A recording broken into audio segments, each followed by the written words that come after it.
Regeln für YouTube. Man muss sich an Regeln halten, wenn man ein YouTuber sein will. Und dafür gibt es 10. Die werde ich jetzt alle aufzählen. In 10 verschiedenen Videos, weil ich zu dämlich bin, alle in ein Video zu schneiden und sie dann hochzuladen. Also mache ich es in 10 verschiedenen Videos. Okay?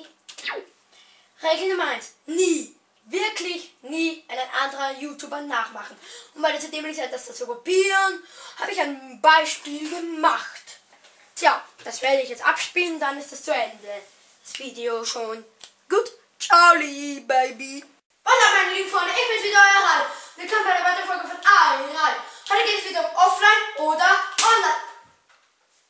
Au! Du hast es nicht damit verdient.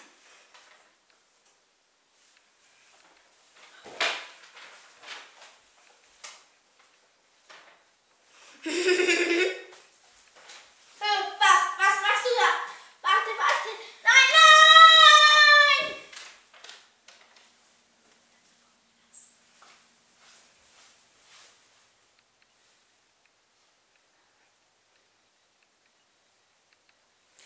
Tja, das war Regel Nummer 1 von 10. Wenn ihr die anderen 9 Regeln auch sehen wollt, dann müsst ihr auch die anderen 9 Videos sehen.